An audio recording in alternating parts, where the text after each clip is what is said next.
हरिबोल। श्रीमद्भागवत प्रथम स्कंद चतुर्थ अध्याय। ओम नमो भगवते वासुदेवाय। एमन्ते भागवत वाणी सुत मुनिंक मुखु शुणी मुनिंक मध्ये कर्म शुद्ध सौनक नामे कुलवृद्ध सर्वमुनिंक बधाने पूछन्ति मधुर वचने। हरिबोल। सौनक मुनि बोलती, हे सुत तुम्भे महाधीर बकता जन मध्य बर गंगार तीरे राजागे सुख कहिले ब्रह्म भागे। ए भागवत धर्म केतबे व्यास रचिले केउं जुगे से कथा कह आम्भ आग तुम्भे से अट महाभाग। काहार बोले कहीं बसी कि भावे कि हेतु देसी सुख जे ताहांक कुमार समदरसी निर्विकार। एकांत मति रात्र दिने कृष्ण महिमा जार मने निर्माया मूढ़ता प्रतीति लखी न पारे केहि गति। जाहार आगमन काले देवकन्या एथिले जले स्वभावे नग्न तांकु देखी धाइले लज्जा कुपेखी। देखिबा अर्थे जल तटे मिलिले मुनिंक निकटे। व्यासंकु तांक पछे चाही जले पशिले बेगे जाई। स्वभावे से सुर जुवती जानती सर्व प्राणी गति।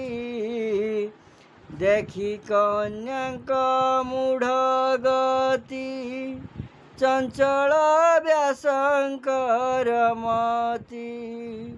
एमन्ते कन्या गणे चाही व्यास कहती खेद बही। पुणी क्षण के पाई शांति कन्या को चाही पचारती। ओइल मोर पुत्र चाही किंपा पशिल जले जाई। एकिस तुम्भर व्यवहार से सुख मोहर कुमार। तरुण बयस ताहार ए वृद्ध शरीर मोहर। व्यास वचने नारी गणे तत्क्षणे नमिले चरणे। बोलती व्यास मुख चाही संसार तांक देहे नाही ତୁମ୍ଭେ ଯେ ବୋଲ ଆମ୍ଭେ ବୃଦ୍ଧ ବିଷୟର ସେ ଅଛି ସଦ। ହରି ହରି ବୋଲ। ଘେନି ହୋଇଲୁ ଅନ୍ତର ଆମ୍ଭର ଦୋଷ କ୍ଷମା କର। ଏମନ୍ତେ ଗଲେ ନାରୀ ଗଣେ ସୁଖ ରହିଲେ ସେହି ବନେ। ସେ ସୁଖ ମୁନି କିସ କାର୍ଯ୍ୟେ ପ୍ରବେଶ କଲେ କୁରୁ ରାଜେ। ଉନ୍ନତ ଜଡ଼ ରୂପ ବହି ତାହାଙ୍କୁ କେହି ନ ଜାଣଇ। କେମନ୍ତେ ପରୀକ୍ଷିତ ମେଳେ ମିଳିଲେ ଜାହ୍ନବୀର କୂଳେ। ତହିଁ ଅନେକ ମୁନି ମଧ୍ୟେ ଏ ଭାଗବତର ସମ୍ବାଦେ। ପ୍ରଜାଙ୍କ ଦ୍ୱାରେ ସାୟଂକାଳେ ଯେ ନିତ୍ୟ ଭିକ୍ଷା ଅର୍ଥେ ମିଳେ। ଗୋଦହ ମାତ୍ର ଦ୍ୱାରେ ରହି ଗୃହିଙ୍କି ତୀର୍ଥ ଫଳ ଦେଇ। ସେ ମୁନି ପରୀକ୍ଷିତ ମେଳେ ମିଳିଲେ ପୂର୍ବ ପୁଣ୍ୟ ଫଳେ। ସେ ପୁଣି ଭାଗବତ ଶାସ୍ତ୍ର କହିଲେ ଏତ ଆଚମ୍ବିତ। ସେ ଭାଗବତ ପରୀକ୍ଷିତ ସ୍ୱଭାବେ ଅଭିମନ୍ୟୁ ସୁତ। ତାହାଙ୍କ ଜନ୍ମ କର୍ମ ଯେତେ କହିବା ଆମ୍ଭର ଗ୍ରତେ। ଅଦ୍ଭୁତ ପ୍ରାୟ ତାହା ଶୁଣି ତରିବୁ ଭବ ତରଙ୍ଗିଣୀ। ସେ ସର୍ବରାଜାଙ୍କର ସାର ପାଣ୍ଡବ ବଂଶେ କୀର୍ତ୍ତିଧର। ଏଡ଼େ ସମ୍ପଦ କରି ଦୂର କିମ୍ପା ରହିଲେ ଗଙ୍ଗା ତୀର। ଶତ୍ରୁ ରାଜାଏ ଯାର ପାଦ ନମନ୍ତି ଦେଇଣ ସମ୍ପଦ। ଯୁବା ବୟସେ ନରପତି ତେଜିଣ ଅଚଳ ବିଭୂତି। ଯେହୁ ଶରୀର ଏ ସଂସାରେ ବହଇ ପର ଉପକାରେ। ହରିଚରଣ ଚିନ୍ତି ଚିତ୍ତେ ସେ ରାଜା ବର୍ତ୍ତେ ଜନହିତେ। ସେ କିମ୍ପା ଛାଡ଼ିଲେ ଜୀବନ ଉପେକ୍ଷି ଗୃହ ଦ୍ୱାରା ଧନ। କହ କାରଣ କିବା ଅର୍ଥେ ସଂଶୟ ଛାଡ଼ିବ ଯେ ମନ୍ତେ। ତୁମ୍ଭେ ସର୍ବଜ୍ଞ ନିର୍ବିକାର କହ ସଂଶୟ ଯାଉ ଦୂର। ଏମନ୍ତେ ଶୌନକ ବଚନେ ସକଳ ପ୍ରଶ୍ନ ଅନୁମାନେ। କହନ୍ତି ସୁତ ମହାରୁଷି ମୁନିଙ୍କ ପ୍ରଶ୍ନ ପରଂଶଂସି। ହରି ବୋଲ। ସୁତମୁନି ବୋଲନ୍ତି ଶୁଣ ସକଳ ମୁନି ଜନ ଶ୍ରୀକୃଷ୍ଣ ଚରିତ ବିଧାନ। ତ୍ରେତୟା ଯୁଗ ଭୋଗନ୍ତେ ଦ୍ୱାପର ଯୁଗ ଉପଗତେ। ହରି ହରି ବୋଲ। ବିଷ୍ଣୁର ଅଂଶେ ବ୍ୟାସ ମୁନି ଜନ୍ମିଲେ ନର ଦେହ ଘେନି। ପରାଶରଙ୍କ ବୀର୍ଯ୍ୟେ ଜାତ যোজন গন্ধ গর্ভগত। ସେ ଏକ ଦିନେ ପ୍ରାତଃ କାଳେ ସ୍ନାନ ସାରି ଗଙ୍ଗା ଜଳେ ଏକାନ୍ତେ ବଦରିକାଶ୍ରମେ